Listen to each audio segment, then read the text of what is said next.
Salut les compagnons. Bon, ça y est, Kevin m'a convaincu. Les gars, il faut arrêter de faire du TDD en startup. Désolé, je vous ai dit de la merde pendant des années. Mais non, je déconne. Ceci dit, pourquoi est-ce que je fais cette vidéo ?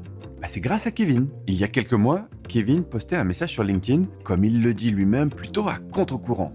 On pourrait presque dire un peu pute à commentaire. Dans ce message, il explique en gros que faire du TDD ou du DDD en startup, c'est pas la peine, qu'il faut surtout pas y aller, et s'encombrer de ces trucs de coach. Au passage, ces derniers se prennent dans les dents qu'ils ne comprennent pas grand-chose à la vie en startup et qu'ils ne sont pas très objectifs puisque c'est leur gagne-pain que de vendre ces trucs qui ne servent à rien dans ce contexte. Alors non, Kevin. Kevin, mon ami, tu inverses cause et conséquence. Je ne porte pas le message que je porte parce que c'est mon gagne-pain, c'est l'inverse. C'est parce que j'en suis convaincu que j'en ai fait mon gagne-pain. Bon, je dois avouer que le contenu m'a agacé environ 10 secondes. En mode Negan qui joue avec Lucy sur le nouveau venu. Mais finalement, j'ai pris une grande respiration. Et j'ai adoré. D'abord, je dois saluer le courage d'aller à contre-courant de l'esprit général. Je suis presque nostalgique de cette époque où c'est moi qui choquais les gens avec mes posts révolutionnaires sur le craft, mais c'est fini. Mais c'est devenu tellement mainstream. Et je trouve ça très bien que les idées contraires émergent. C'est d'ailleurs normal, j'en parlais déjà dans ma vidéo sur la fin du software craftsmanship. Je te remets le lien à la fin de cette vidéo. Et puis je dois reconnaître la performance marketing. 2 semaines après sa publication, le post collectait presque 200 commentaires. 200 commentaires ? Je suis jaloux en fait. Je suis pas sûr que mes posts les plus putaclic en aient fait autant. Donc moi je dis, bien joué mec. Attends, lui aussi il faut qu'il mange. Il a son service de placement à vendre et il envoie un message assez clair vis-à-vis de ses prospects. Chez nous, pas de chichi, on est là pour envoyer du code et on n'a pas peur de se salir les mains. Son message est polarisant, donc il est efficace du point de vue marketing. Ceux qui se retrouvent dans son message seront plus enclins à aller vers un leader qui n'a pas froid aux yeux. Ça marche tellement que je suis encore en train d'en parler des mois après.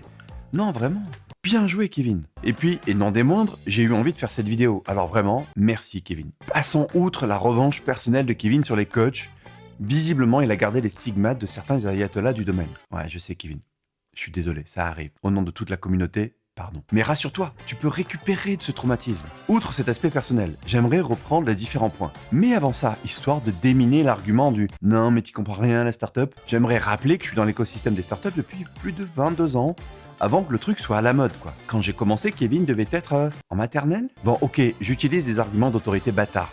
Ça, c'est juste parce que je suis jaloux qu'il soit passé par Y Combinator et qu'il ait vécu aux US. Décidément, il m'énerve, ce Kevin.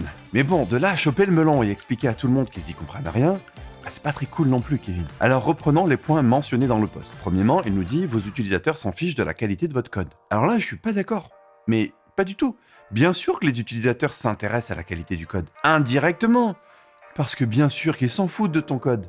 Mais les utilisateurs n'aiment pas les bugs. Et quand tu fais du code de merde, assez vite, les bugs vont pointer leur nez, même sur un produit qui n'a que quelques semaines de durée de vie. Après, je te concède un truc, Kevin, les utilisateurs de produits startup sont en général des early adopters, dans l'âme, et donc tolèrent une stabilité moindre assez facilement. Mais pour moi, c'est pas une raison pour se laisser aller.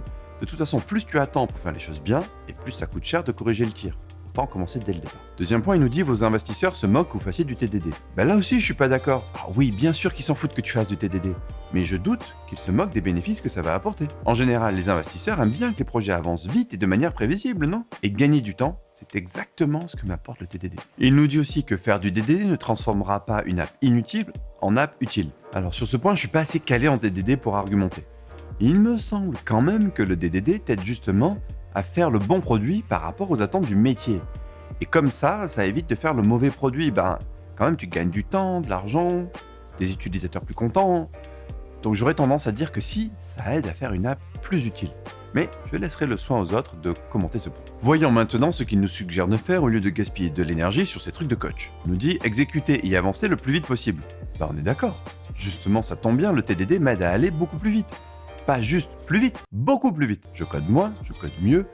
Je perds très peu de temps à régler des bugs puisque j'en génère peu. Regarde le temps que tu passes sur ton débugger. Et imagine que tu supprimes ce temps. Tu vas plus vite, non ? Le TDD m'aide à me concentrer sur ce dont j'ai vraiment besoin maintenant.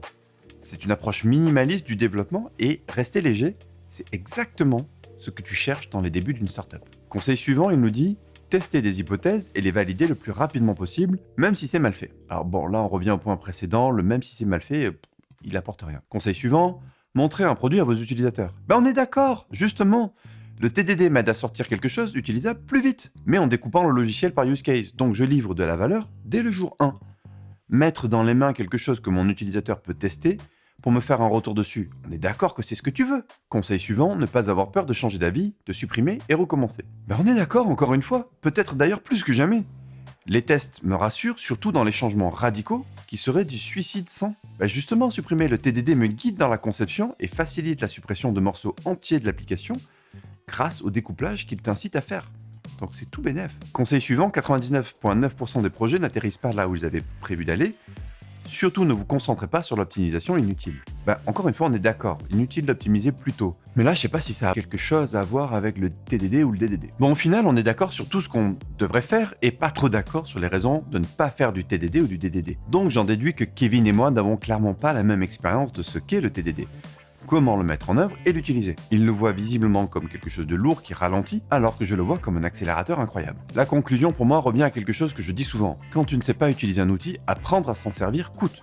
Oui, par contre, quand tu sais utiliser le bon outil dans le bon contexte, tu gagnes du temps, de l'argent et de la satisfaction. Celle de tes utilisateurs, mais la tienne aussi. C'est la même pour le TDD. Après, là où on peut se rejoindre, c'est que la startup n'est pas forcément le meilleur contexte pour apprendre à faire du TDD. Et encore, c'est là où j'ai appris à le faire, donc puisque je l'ai fait...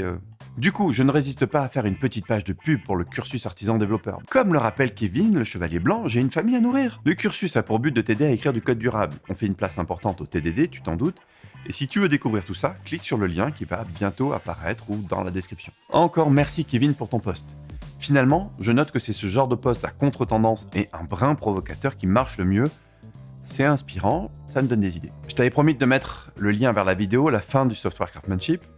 C'est dans cette vidéo que je t'explique pourquoi je pense que la mode du craft va bientôt s'éteindre. Et bien voilà, c'est le moment où elle devrait apparaître là ou quelque part. Allez, ciao!